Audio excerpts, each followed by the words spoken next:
The Coffee Gang on Hot 93.3 Lagos. As usual on Hot Topic, we pick on tropical issues and, of course, political issues that affect you and I on a daily basis. And today in the studio with us on the show, we have a guest. But before I introduce him, I'll let you know that I'm not here alone. Today I have Omotayo. Omotayo, good morning. Good morning, Jude. Thank you for having me. All right. And, of course, TK is here as well. TK, good morning. Good morning. All right. And our guest in the building today is Mr. Valentine Ozigbo. He's a special advisor on technology and strategic alliance to Mr. Peter Obi, the flag bearer of the Labour Party. Good morning, sir, and welcome to our studios. Thank you for having me, Jude and Omotayo and TK. Good morning, everyone, and happy Valentine in advance. Oh, that's a good one. Happy Valentine's to you too as well. All right, so let's just dive into this. Let's start from you, your history. The first time I heard about you in politics, not about you totally, because I know about you from the Transcorp group and all of that. Congratulations, by the way, on that one. Thank you. And then in politics was when you were vying as the governor for Anambra State under the People's Democratic Party. What happened with that dream? As a matter of fact, that dream is burning, and burning really, really, really bright, because what I'm seeing today with the obedient movement, that was a precursor. That was like the preparation, and it was when I would say the fire started, but only a few people had noticed, and I'll speak a little bit more on that. So for me, having spent decades in the corporate world, starting from banking, where I spent 17 years, rising up to a general manager position, then in 2011 appointed as CEO for Transcorp Hotels PLC, and I did that for 7 years. And won a lot of laurels, including the Global CEO of the Year. Congratulations. In 2 different years, in 2 different countries. And eventually, I was appointed the president and group CEO of Transcorp, looking after all the 4 businesses then, which included the hotels, power, oil and gas, and agribusiness. And that was what I was doing until I saw the need to see how I can contribute to changing the story of a black man in this world. And I felt that a lot has gone wrong and a lot needs to be done. And for me, it's no more about complaining like a lot of us do, or blaming like a lot of us do, but rather taking responsibility and asking, what is it I can do? And I thought it was perfect to use my state to set an example of what governance ought to be. And thankfully, we started, something that people didn't believe in, just like they didn't believe in Peter Obi. We leveraged, again, the power of the youth and media. We ran the best campaign. In fact, anybody would tell you, I contested with about 21 other people for primary of PDP. And some senators, House of Reps, and some billionaires and all of that. But at the end of the primary, I got a ticket. We battled in court, up to 2 cases up to Supreme Court. I won the cases. And eventually, in the main election, for reasons I can also explain, I came second in that election. However, no regrets. No regrets, because there's something I used to say to the Anambra people. To imagine a Peter Obi as your president and me as a governor. And I know, I could see the love. I could see how inflamed they were, and that's when I actually started believing that this man would likely be our next president. Even when you were with another political party? Yeah, that was in PDP, and we were all in PDP. Peter Obi too was in PDP. And, as things progressed, eventually, you all know the story. He left PDP to join the Labour Party. Labour Party, in the last presidential election, scored 0.02%. And so basically, he took a dead party and brought it alive.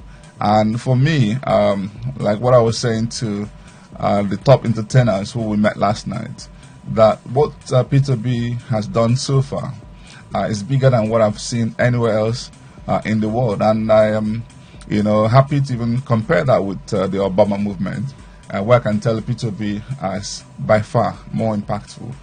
Reason is, if Obama hadn't ridden on the back of a major party, Democratic Party in the U.S., if he had run as an independent, I don't think anybody will remember him today. But Peter Obi took a party that was basically non-existent, and look at what is happening today. And from every permutation, he is the only person that can actually win this election on first ballot. None of the other persons can, from what we see. On that statement that you made, he brought up a political party that a lot of Nigerians didn't really pay attention to, which is usually not very common in this part of the world, and he made it. Now, my biggest surprise is the videos I see coming from the north. And that was where most of the politicians or the bigger political parties says it's almost impossible for him to get. Some state governors said he might just get maybe 1,000 people or 200 people.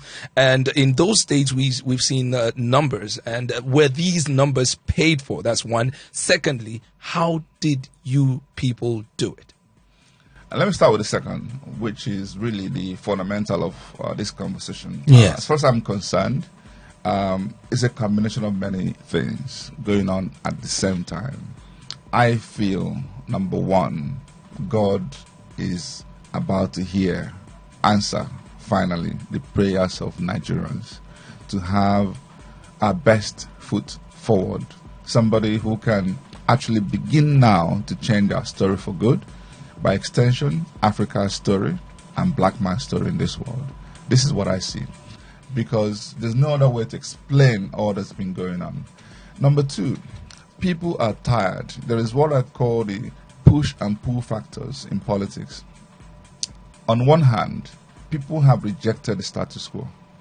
It happened even in the 2015 elections, where a lot of people just didn't want Jonathan to come back, and they didn't care what they were going into. So it was a push. Let's change. It happens even in Brexit. So sometimes a lot of people just let's change. Without caring much where they're changing to. So there's a lot of that. Let's change. We're tired of PDP. We're tired of APC. Look at where we are in the last, decades. We've seen poverty increase. We've seen unemployment, out of school children, everything bad. That's what you reckon Nigeria with. And so people are tired of that. And I'm sure you are.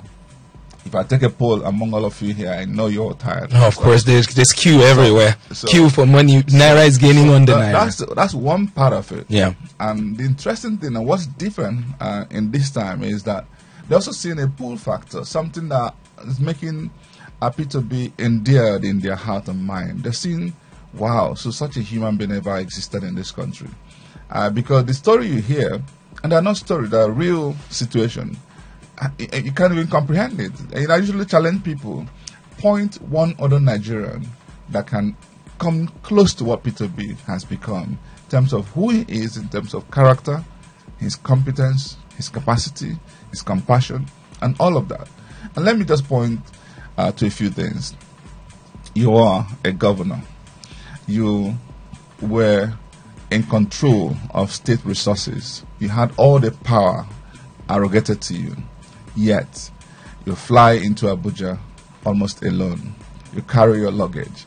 You go and negotiate your way into the hotel. You do all that in such a simplistic manner. And yet, you were a billionaire before you even went into politics. So he has proven that power and money can't change him. And number two, this is somebody who was leaving office. By the way, he met over 35 billion in arrears of liabilities, pensions, and all that. Got into office, paid all those arrears, made sure nobody was owed, and still left $150 million, 30 billion naira, and other investments for a successor. Tell me who else can do that? And they brought bills to him to be able to sign his pensions, get houses, get his cars renewed every 4 years. He rejected those. I'm asking you, who else in Nigeria would do that? And then you go further. He signs all kinds of CFOs and not a single land allocated himself. Even when the head of that agency wrote to him, recommending, proposing. He rejected in writing, "I am not interested." And then number 4, go beyond that. He moved into other public service, appointed chairman of SEC, and they gave him his entitlement in writing. "This is what you're entitled to. Send us your account details, and these are your cars." And again, he says to them, "I'm not interested in it. I came to serve. Even your sitting allowance, don't pay me." Who else does that? And then even in the bank where he was chairing, all his entitlement. So the point I'm making is, he has proven one point that I can't even imagine anybody can prove. That is not interested in stealing our money. So in terms of, corruption, you can see somebody, because if you are compromised, if you're transactional in your engagement, you lack the moral ground to even fight corruption. And this is what we see with other candidates. With due respect, I am saying this to make an emphatic point that Peter Obi is endeared to the heart and mind of people. He is loved because of his track record, because they are verifiable, because there are people who are, telling those testimonies, and because those are believable. So when you now reject the status quo and you also love what you're seeing, that's a perfect combination. And with God then blessing it, that's why there's an obedient movement. And there's a lot more to talk about, but I know you have other questions to ask. Peter Obi is loved, but a particular governor in the north, Kaduna State, Rufai, has described your principal, and he said he can't even win much states in the north. He said at some point, he will win 1% in some states. He even further said he's a Nollywood actor. How has campaign in the north been, and what can you say to what the governor of Kaduna said about your principal? If not that you have called him a governor, which I know he is, I probably would have refrained from commenting. But this morning I woke up and I read what somebody shared online, which is pages 412 to 413 of President Obasanjo's book, My Watch, Volume 2. This is on Rufai. A leader must know the character and ability of his subordinates. Character-wise, Nasir has not much going for him, but he is a talented young man who can always deliver under close supervision. He went further. It's a long statement. I'm not going to go into that. He was described as a malicious liar. He was more than that. He is a pathological purveyor of untruths and half-truths with little or no regard for integrity. Truth is, indeed, when we started this project, as you know, in Nigeria, a lot of status quos exist. There's still a lot of tribal politics, religious politics. And so what you find is, once you get into any race, the first set of people that will believe in you will be your people. Some don't know you, and rightly so, they won't even understand what you're talking about. But as time progresses, those who know will begin to tell those who don't know, and more get converted. And there are also some fears, and in most cases, if not all cases, unwarranted fears. Who is this person? He's actually from that side of people who are clamoring for Biafra. Maybe he's coming to divide us. Yes. Maybe all of those unfounded fears, but until you now get closer and closer to the person.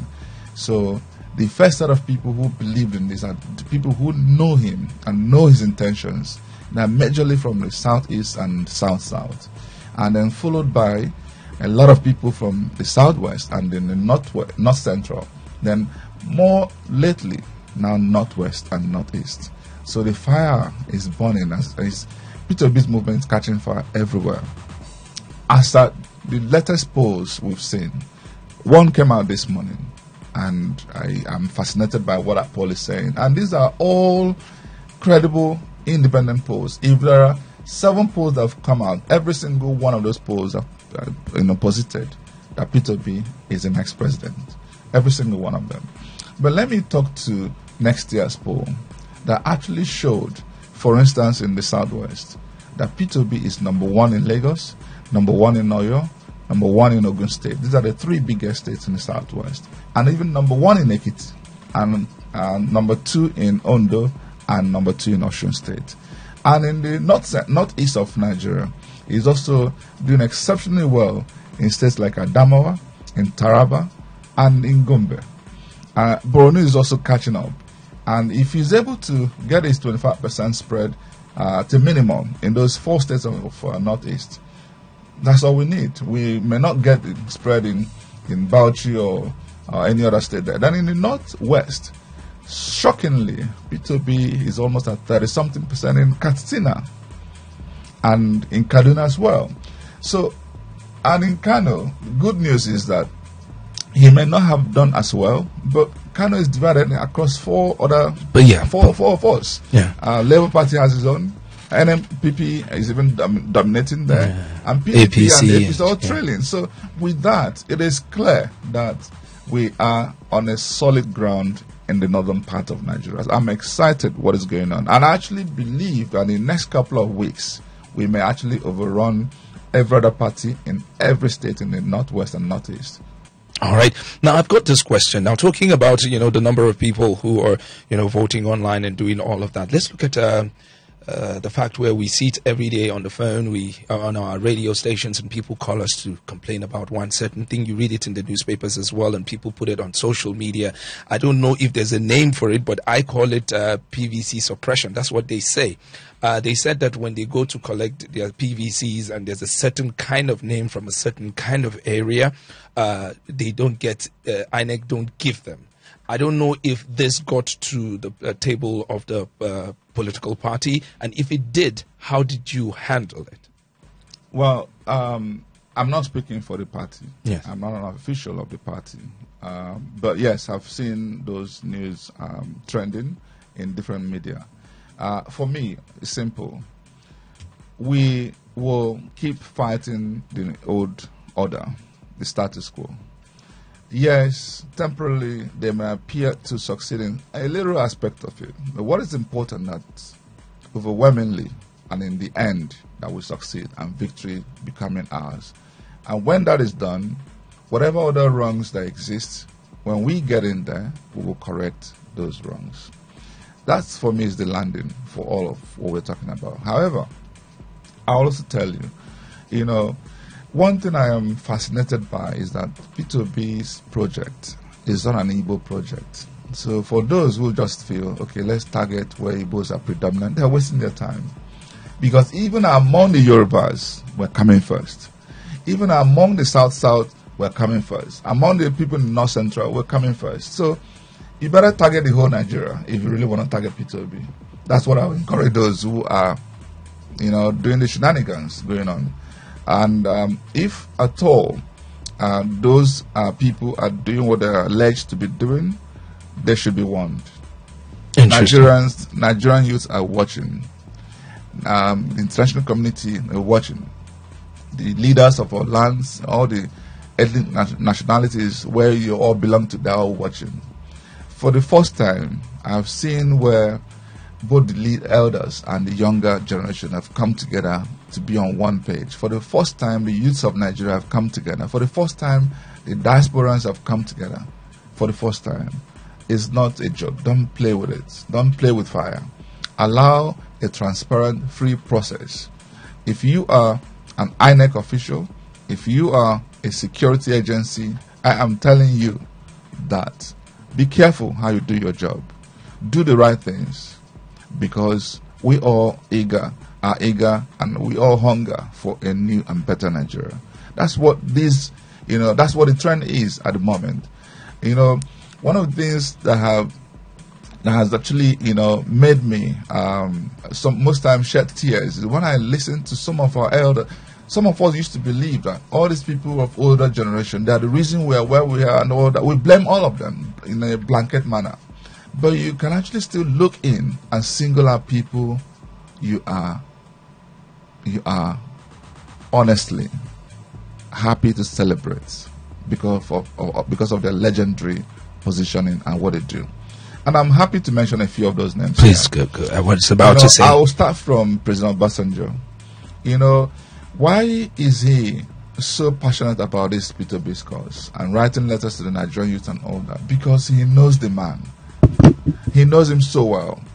You know, by the time Peter Obi was governor and he was president, there's a lot that happened. Even throughout the whole impeachment story, he saw somebody with strong moral character. Peter Obi knew. He was told how much he needed to pay for the impeachment not to happen. He refused because he said, how can I pay for what is wrong? And he was impeached and he fought back and he came back. So when you see such a strong, and for these leaders, they're not actually interested in the man Peter Obi as an individual, but they're rather interested in the unity and peace and progress of Nigeria. They know what it means to balance things, and they remain on a principled stance, and that's what is guiding them. For them, before even the emergence, before Peter Obi even went into any party, from PDP to Labour Party, they maintained the ground that for us to live as one nation, for us to progress and heal the wounds of the past, there's something that needed to be done. The next president must come from the southeast, without paying attention to who. They're now zeroed in the southeast. Who is the best among them all? That's how all of this orchestrated. And beyond President Obasanjo, Padebanjo is another one. At a 95-year-old, in April this year, he's going to be 95.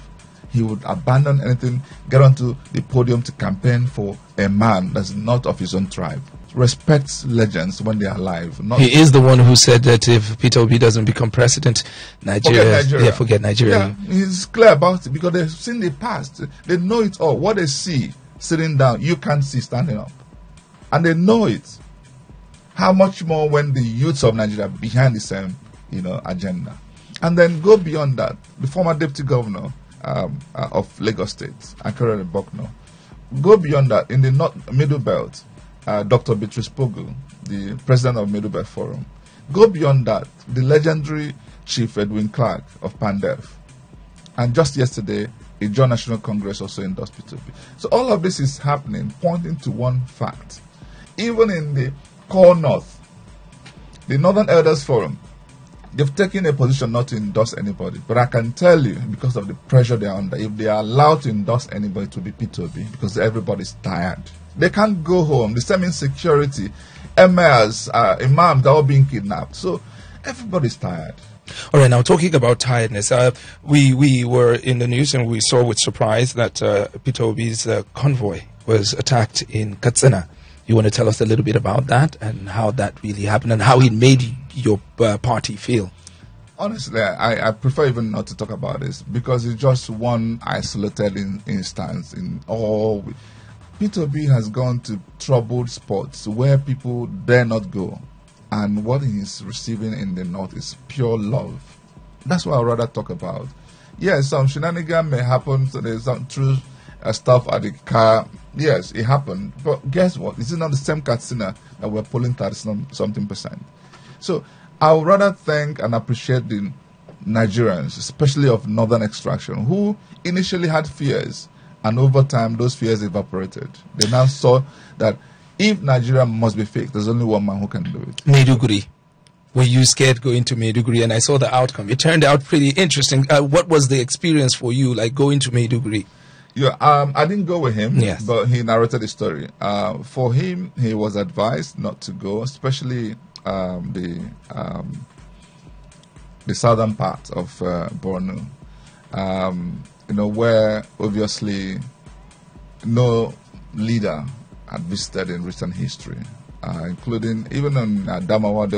There's a beautiful story somebody had put out there, saying that even our son who is running hasn't even had the courage to come to this part of Adamawa, but Peter Obi went to those parts.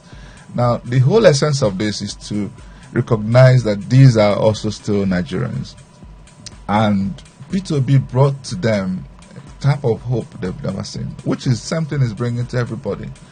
Any Nigerian you talk to today, please, sometimes when I speak, people think I am being overconfident. I usually will challenge everybody. You all are on social media. Put it out there. What is the most important singular source of hope for you as a Nigerian today? The answer is Peter Obi. If you actually talk to those in the diaspora, and a lot of them have started applying for the international passport in the hope that is the next president. the kind of thing that will happen if and when he's declared president-elect. Somebody had already started predicting where the dollar will fall to because of the sheer enormity of hope and confidence that his win will bring to Nigerians. And it's also rightly placed because we know a number of things that will be corrected. We know our theft of oil will almost evaporate. We know that the criminality that we face, we know that somebody who is firm and resolute about fighting insecurity isn't going to be in power. So what I'm saying to you is that those visits actually brought hope to those people visited, and this is part of why we are doing amazingly well in the north, especially the northeast part and north central parts of Nigeria. The Coffee Gang on Hot 93.3 Lagos.